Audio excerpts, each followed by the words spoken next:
नमस्कार दोस्तों। Hindenburg the short selling company that's expose Adani stock finally shut down. हाँ, आज की सबसे बड़ी खबर यही है कि हिंडनबर्ग कंपनी, जिन्होंने बहुत बड़े कंपनियों का भांडाफोड़ किया, आखिरकार वो शट डाउन हो गई। द वॉल स्ट्रीट जर्नल के साथ बातचीत करते हुए जो इनके मेन नट एंडरसन है, उन्होंने कहा कि हम यह कंपनी आखिरकार शट डाउन करने जा रहे हैं। उन्होंने कहा कि हमने आज तक जो भी काम किया वो बहुत अच्छा किया और जिस इरादे से ये कंपनी को हमने बनाया था, कहीं ना कहीं ये कंपनी उस इरादे को फुल प्रूफ करते हुए नजर आई। नटे एंडरसन ने कहा कि कुछ ऐसी खास वजह नहीं है इस कंपनी को बंद करने की, लेकिन ये काम बहुत थका देने वाला, बहुत ही रिसर्च करने वाला था और पिछले 8 साल में कहीं ना कहीं हम जूझते हुए, लड़ाई करते हुए या किसी लड़ाई की तैयारी करते हुए नजर आए। इसलिए उन्होंने कहा कि हम अपने फैमिली को और अपने पूरे परिवार को कभी भी पूरा समय नहीं दे पाए। हमने इस रिसर्च कंपनियों से कहीं ना कहीं अच्छा खासा मुनाफा जनरेट किया है और ये जनरेट किया हुआ मुनाफा हम कहीं ना कहीं खर्च करना चाहते हैं और अच्छी जगह खर्च करना चाहते हैं, हमारे फैमिली को देना चाहते हैं और इसको पूरी तरह से हम एंजॉय करना चाहते हैं। और हमारा जो फंड है, कहीं ना कहीं हम आगे जाके कहीं इंडेक्स फंड में इसको इन्वेस्ट करेंगे और हम चाहते हैं कि ज़्यादा स्टॉक मार्केट में उठा पटक होने वाली कंपनियों से दूर रहे और सेफ फंड में जाके इन्वेस्ट करें, जिससे हम अपने आगे की ज़िंदगी अच्छी तरह गुजर बसर कर पाए।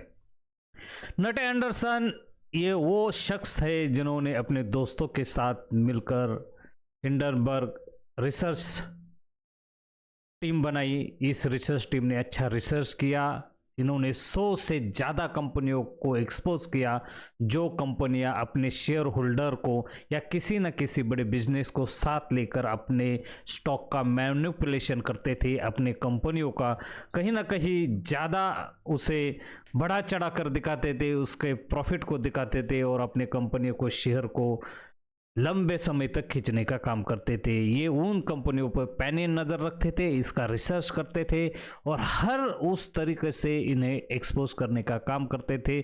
जब ये एक्सपोज करते थे तो ये कहीं ना कहीं अपने साथीदार शॉर्ट सेलर कंपनियों के साथ अपना जो भी रिसर्च है वो शेयर करके शॉर्ट सेलिंग करते थे। फिर इसे कहीं ना कहीं प्लेटफॉर्म पर लेके जाते थे, न्यूज़ प्लेटफॉर्म, यूट्यूब प्लेटफॉर्म पर लेके इसको एक्सपोज करने का काम करते थे। इन्होंने बड़ी बड़ी कंपनियों को धूल चटा दी। इन्होंने निकोलस और इकाई एंटरप्राइजेज जैसे बड़ी कंपनियों को अरबों खरबों का नुकसान उठाने के लिए कामयाब बनाया और इन्होंने कहीं ना कहीं दिखा दिया कि हम सही तरह से रिसर्च करेंगे तो हम बड़ी बड़ी कंपनियों को एक्सपोज कर सकते हैं।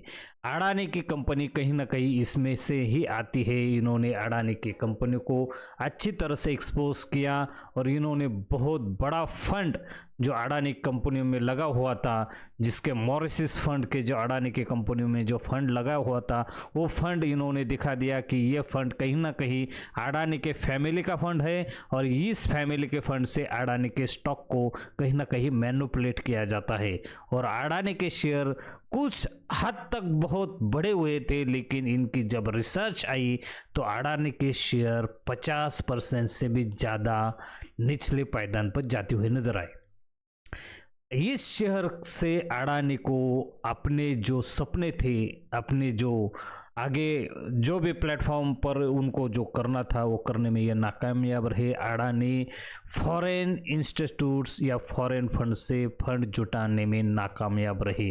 अभी तक अडानी अपने फंड को जो बाहर के बड़े बड़े फंड है उनसे फंड जुटाने में नाकामयाब रहे। कहीं ना कहीं इन्होंने अडानी के साथ जो सेबी चेयरपर्सन है माधवी बुच, इन पर भी आरोप गढ़ा और उन्होंने कहा कि अडानी के जो भी अडानी पर आरोप हुए थे, इन्हें बचाने का काम माधवी बुच कर रही है और माधवी बुच कहीं ना कहीं अडानी को एक सहायता के रूप में देख रहे हैं और माधवी बुच को भी अडानी के किसी न किसी फंड से पैसा मिलता है। तो ये वो शख्स थे जिन्होंने एक लंबी लड़ाई लड़ी, बहुत हद तक इन्होंने बहुत कंपनियों को एक्सपोज किया। ये शॉर्ट सेलर थे और शॉर्ट सेल करके ये बहुत बड़ा मुनाफा जनरेट करते थे।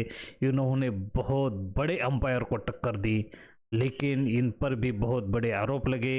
ये कहीं ना कहीं एंडरसन ने ये संस्था 2017 को शुरू की थी। जब इन्होंने शुरू की थी तो ये किराए के घर में रहते थे, लेकिन इन पर जब कानूनी कार्रवाई होना स्टार्ट हो गई तो कहीं ना कहीं इनके घर मालिकों के साथ इनके अनबन हो गई। इन्हें अपना घर खाली करना पड़ा, लेकिन ये अपने कंपनी को बचा के ले गए।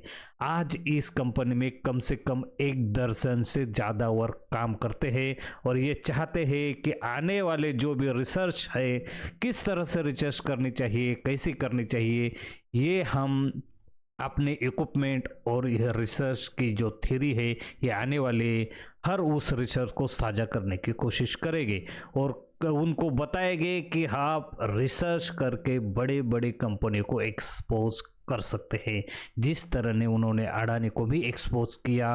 और कहीं ना कहीं इंडिया में और इंडिया के स्टॉक मार्केट में ये बहुत बड़ा भूचाल था। लेकिन अडानी की जो प्रॉब्लम है अभी तक थमी नहीं है, लेकिन ये कंपनी कहीं ना कहीं अब बंद होने जा रही है। यह वीडियो अच्छा लगा तो लाइक करें, शेयर करें और सब्सक्राइब करना ना भूलिए। देखते रहिए हमारा चैनल और ऐसे न्यूज़ देखने के लिए। Thank you, take care, bye bye.